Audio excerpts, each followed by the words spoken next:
Zira's antennae drooped as she spotted her wheelchair missing again. The custom-built device, designed specifically for her Valorian physiology, had vanished from the corridor outside the cafeteria.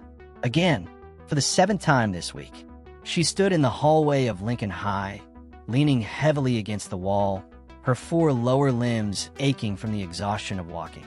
Her upper 2 arms trembled with the effort of supporting her weight.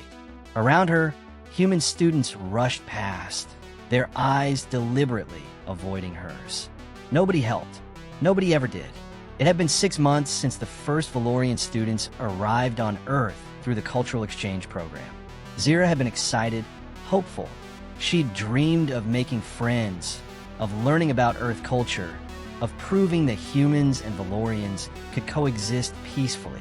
Instead, she'd learned about cruelty. The bullies were led by Marcus Chun and his group of friends. They'd started small, knocking her books from her hands, mocking her appearance. But it escalated.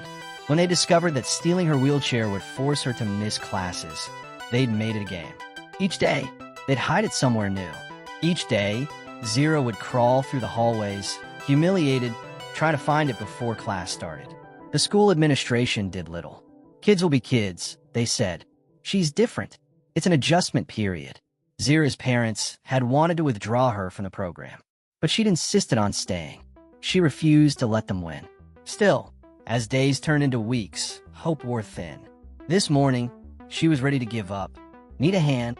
Zira looked up to see a tall human boy she recognized from her biology class. His name was Devin. He wasn't part of Marcus's group, but he wasn't friendly either. He mostly kept to himself, sketching in the margins of his notebooks. "I'm fine," Zira said, though her voice wavered. Devin looked at her for a long moment, then started walking. Zira thought he was leaving her, but instead, he returned minutes later with a teacher. Together, they filed a formal report about the stolen wheelchair. "It's the 7th incident," the teacher said grimly. "I'm escalating this." But that still didn't solve her immediate problem, getting to class. "Come on," Devin said simply. He knelt down slightly, his back toward her.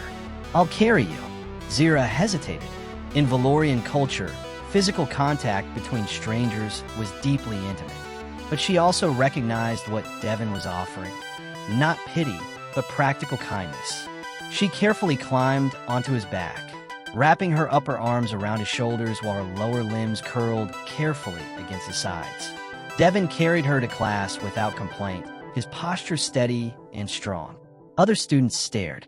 Zira felt heat rise to her skin, changing its color from pale lavender to deep purple, a sure sign of embarrassment in her people. But Devin didn't seem to care what anyone thought. The next day, when her wheelchair disappeared again, Devin was waiting in the hallway. "Same time?" he asked casually. This became their routine. Every time the bullies stole her chair, Devin carried her to class. He never made it strange. He never asked for thanks. He treated it like the most natural thing in the world, helping someone who needed help. Gradually, something shifted. Other students started watching. Some began to feel ashamed. A few even started defending Zira publicly. When Marcus tried to hide her wheelchair one afternoon, a group of human girls confronted him. "Why are you being such a jerk?" one of them demanded. "She's just trying to go to school like everyone else." Marcus had no good answer. Within weeks, the stealing stopped. But Devin kept carrying Zira anyway, at least twice a week. They started talking during the walks, about classes, about Earth, about her home planet. Devin showed her his sketches. Zira taught him about Valorian constellation patterns. One day, Zira's new wheelchair arrived, equipped with advanced technology that made it impossible to hide. She didn't need Devin to carry her anymore. But when she saw him in the hallway, she found herself smiling. "Still want a hand sometimes?" he asked. Zira extended one of her upper arms, and Devin gently clasped it. "Always," she said. What had started as an act of simple kindness had become a genuine friendship. And in a school that had seemed so hostile, they'd proven something profound. That compassion could change everything. That one person's refusal to accept cruelty could shift an entire culture. Sometimes the smallest gestures created the biggest transformations.